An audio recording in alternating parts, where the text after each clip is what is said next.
Bismillahirrahmanirrahim. Assalamu alaikum dear students. How are you? I hope you'll be fine. This is book D2 chapter number 3 है हमारा expansion and factorization of quadratic expressions.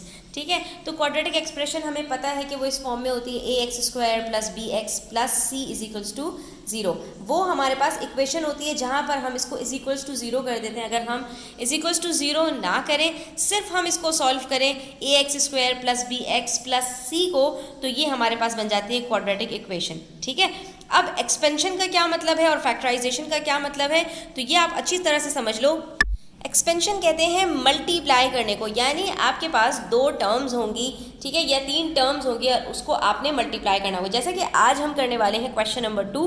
Question number 1 हम solve कर चुके हैं, ठीक है। अब हमने करना है क्वेश्चन नंबर 2। तो एक्सपेंड करने के अंदर क्या करना होता है, आपने या तो ऐड और सब्ट्रैक्ट करना होता है, जैसा कि हमने यहाँ पर किया था क्वेश्चन नंबर 1 में, और या फिर आपने मल्टीप्लाई करना होता है। और फैक्टराइजेशन की जब बात आती है तो उसका मतलब क्या होता है, फैक्टर्स से फैक्टराइजेशन होता है। फैक्टर्स किसको कहते हैं, किसी भी नंबर के वो सारे नंबर्स आप निकाल लें जिसके टेबल में वो आता है। जैसे 12 के फैक्टर्स कौन कौन से होंगे, जिसके टेबल में 12 आता है, जैसे 2 है, 3 है, 4 है, 6 है, ये सारे उसके फैक्टर्स होते हैं। ठीक है, तो हमने वही चीज़ जो मल्टीप्लाई करके प्रोडक्ट हासिल किया है, तो हमें ये पता लगाना होता है कि ये जो प्रोडक्ट है ये किन फैक्टर्स से मिलकर बना है, यानी उसी चीज़ को हमने वापस कर देना होता है और उसको हम कहते हैं फैक्टराइजेशन। तो अभी हम बात कर रहे हैं एक्सपेंशन की।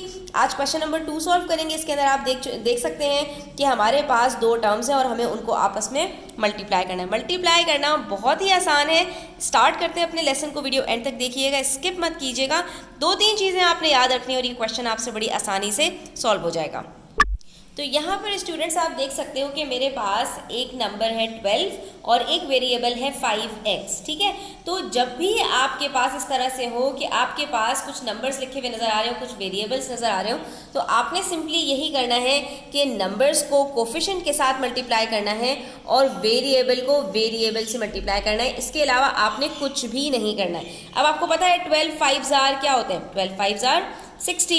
ठीक है, बाकी मेरे पास एक अदद वेरिएबल बच गया, तो वो मेरे पास एज इट इज़ आ जाएगा और मेरा आंसर हो जाएगा 60x। ठीक है, यहाँ पर मैंने कुछ भी नहीं किया, सिंपली मैंने क्या किया कि मैंने जो नंबर दिया हुआ था उसी को मैंने कोफिशिएंट से मल्टीप्लाई किया और मेरे पास आंसर आ गया। वेरिएबल को मैंने एज इट इज़ उठा के लिख दिया क्योंकि मेरे पास सिर्फ एक ही वेरिएबल था।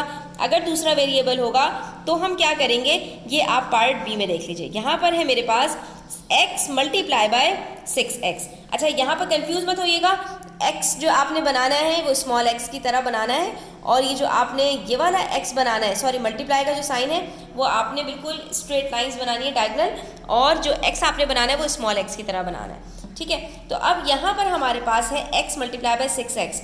तो अब यहाँ पर आपको नज़र आ रहा होगा कि कोई नंबर यहाँ पर मेरे पास नहीं है, कोई कोफिशिएंट नहीं है, सिर्फ एक कोफिशिएंट है, तो वो एज इट इज़ आ जाएगा यहाँ पर। लेकिन जब बात आएगी सेम वेरिएबल्स आपके पास जमा हो जाएं और उनको आपने मल्टीप्लाई करना हो स्टूडेंट्स, तो याद रखना इस बात को कि अगर आपको इसके ऊपर कोई पावर नज़र नहीं आ रही तो इसका मतलब है कि वेरिएबल के ऊपर 1 पावर मौजूद है।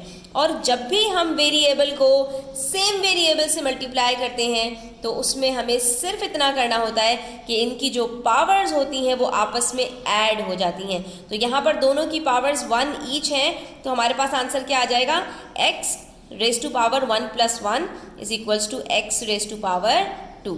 ठीक है, हमारे पास ये आंसर आ जाएगा। ठीक है, आपने इस चीज़ को याद रखना है कि जब भी आपके पास दो वेरिएबल सेम होंगे और उसको आपने मल्टीप्लाई करना होगा तो आपने वेरिएबल को एज इट इज रहने देना है, सिर्फ उनकी पावर्स को ऐड कर देना है। यहाँ पर हमारे पास पावर कुछ भी नहीं थी, इसका मतलब है हमारे पास दोनों की पावर्स 1 है और हमारे पास आंसर आ जाएगा 6x²। ठीक है, तो सिंपल है स्टूडेंट्स, इतना कोई मुश्किल नहीं है। आई होप कि आपको ये समझ में आ रहा होगा। इसके अंदर बस आपने इतनी ही बात याद रखनी है कि आपने वेरिएबल्स के जो इंडेक्स हैं या जो उनकी पावर्स हैं उनको आपने ऐड कर देना है। अब यहाँ पर हमारे पास पार्ट सी है और इसमें हमारे पास ब्रैकेट में लिखा हुआ है -2x और उसको मल्टीप्लाई करना है 8x के साथ। ठीक है। तो जब इस तरह का आपके पास कोई सम होगा तो उसके अंदर आपने सिंपली क्या करना है कि जो आपके पास कोफिशिएंट्स हैं इनको सबसे पहले आप अलग कर लीजिए। तो हमें पता है 2 8s आर क्या होता है बच्चों, 16 होता है। मैंने एज इट इज़ लिख दिया, कुछ भी नहीं करना, इसके अंदर नंबर को नंबर के साथ मल्टीप्लाई कर दिया। उसके बाद बच्चों मुझे एक अदद साइन नज़र आ रही है माइनस की, यहाँ पर कोई साइन नहीं है, इसका मतलब है ये पॉजिटिव है। और जब भी हमारे पास दो साइंस टकराएंगी और मल्टीप्लिकेशन के अंदर होगा तो अब हमने ये चेक करना है कि हमारे पास साइन कौन कौन सी है। अगर दोनों साइन हमारे पास पॉजिटिव हैं तो डेफिनेटली आंसर क्या आएगा, पॉजिटिव। ठीक है, अगर एक साइन मेरे पास पॉजिटिव है और दूसरी नेगेटिव है तो मेरे पास आंसर क्या आएगा बच्चों, माइनस आएगा। इसी तरह से अगर मैं इसका वाइस वर्सा कर दूं, यानी एक माइनस है और दूसरी पॉजिटिव है, तब भी आंसर माइनस आएगा। लेकिन अगर दोनों नेगेटिव साइंस हैं तो आंसर क्या आएगा, पॉजिटिव आएगा।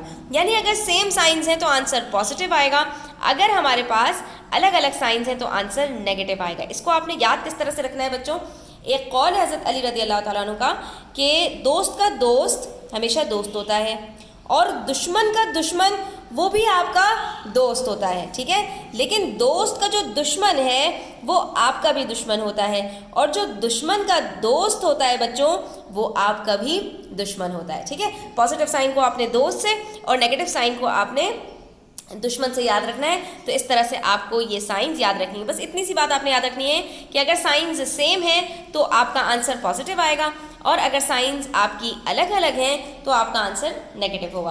तो अब यहाँ पर हमारे पास अलग अलग साइंस हैं, हमारे पास क्या आंसर आ जाएगा, माइनस आ जाएगा। उसके बाद हमारे पास 2x हैं, दोनों आपस में जब मल्टीप्लाई होंगे तो आंसर आ जाएगा x²। ठीक है, अब यहाँ नेक्स्ट क्वेश्चन में आपको नजर आ रहा है ना, देखिए दोनों ब्रैकेट्स में है टर्म्स, दोनों की साइंस नेगेटिव है हमारे पास। ठीक है, तो सबसे पहले स्टेप के अंदर हमने क्या किया, 10 और 3 को आपस में मल्टीप्लाई कर लिया, हमारे पास आंसर आ गया 30।